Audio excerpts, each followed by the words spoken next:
Oh my God. Turn the oven off. Turn it off. Uh-oh. We're having an earthquake right now. Our platform is moving. Nerves still settling down tonight after the largest earthquake in Southern California in 20 years. 75 miles of that epicenter. You really felt it. It was just very intense. And I was just, waving back and forth. It was terrifying because my kids were in there on stage. Holy. The place is an absolute disaster. There was definitely a rumble here. A second day, another huge earthquake in Southern California. The big one at 8:19, that was the 7.1 quake. Get under the table. Get under the table. Oh my God. It was chaotic, but it was just like, I'm getting my kids. It was, I was at the Dodger game. Kind of a hush goes over the crowd. Then you see the foul poles in the mist. right. You can see the pavement there. Looks like it's buckled. They woke up to these flames, this deep smoke. Hopefully it could stop. Mother Nature will be done with us.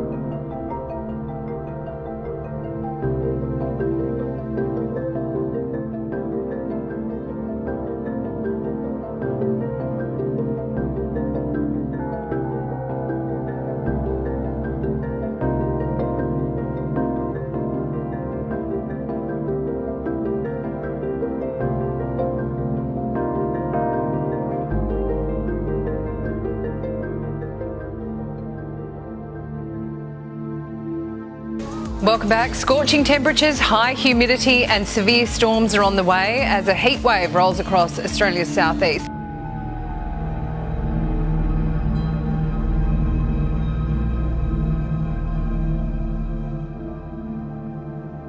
Australia's summer of extreme weather shows no sign of easing, with more severe bushfire warnings today.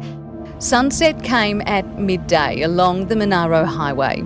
The ominous orange glow spelling a major fire emergency, as the monster blaze devouring the ACT turned its sights on New South Wales. Last night, the dark showed just how close the flames have crept to homes in Canberra's south. Lives and homes are under threat from 6 huge bushfires burning out of control right now around New South Wales and Canberra. Dark as midnight, but these pictures were taken at midday. This is what bore down on the snowy Monaro region today. A vicious fire front moving quickly towards the town of Bredbo near Cooma.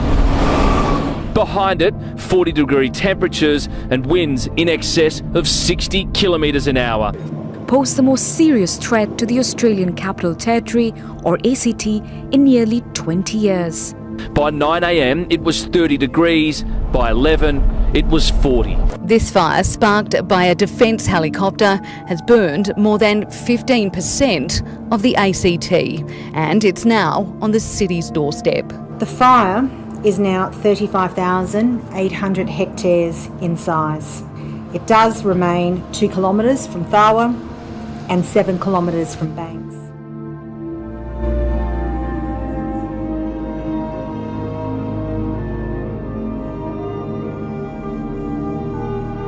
The ACT is now facing the worst bushfire threat since the devastating fires of 2003.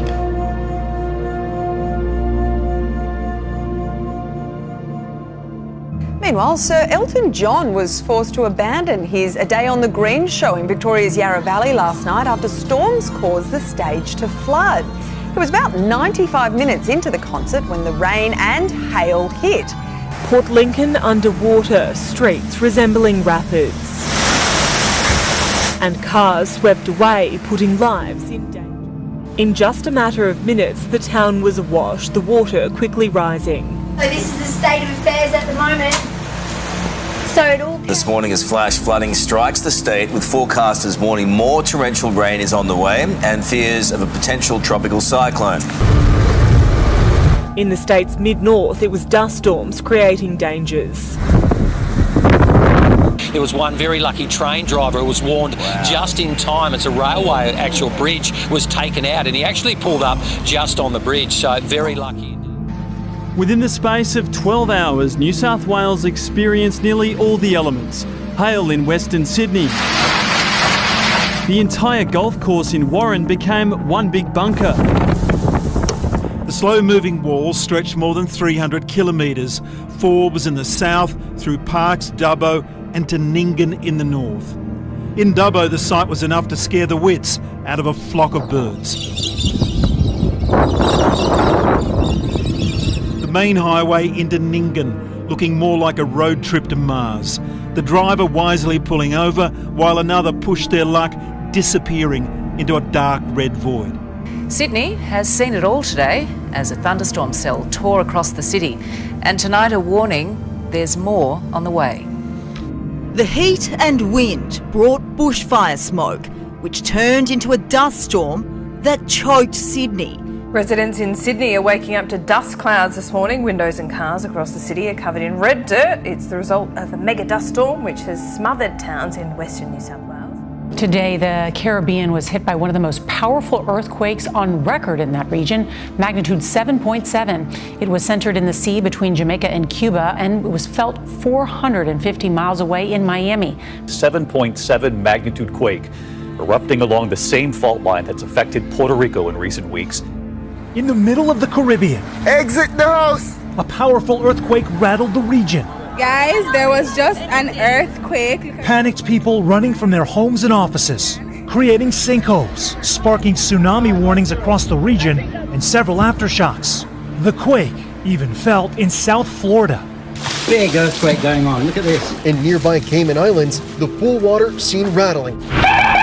The last month has been an extremely active period for earthquakes in the Caribbean. Today's quake comes just 2 weeks after a series of devastating earthquakes in Puerto Rico, which sits along the same tectonic plates. To Cuba, where rattled locals said quake was felt strongly. In Jamaica, workers evacuated office buildings in New Kingston. Same on the coast of Mexico, where amateur video shows crowds waiting on the streets for the all clear. But there is concern about aftershocks, especially after just hours later, a 6.1 struck the area. You see like a subtle sway of the other buildings just kind of like.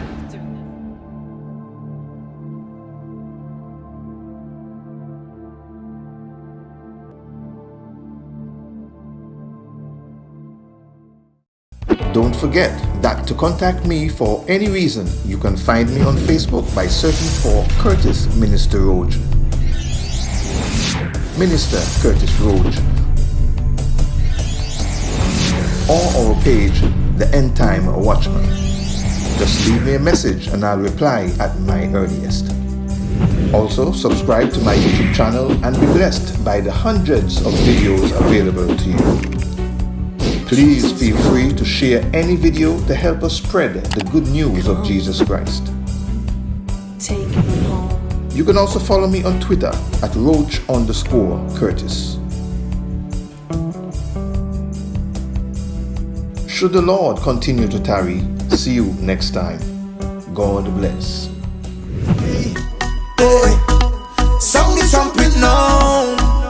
Hear the Father say, Rapture is coming.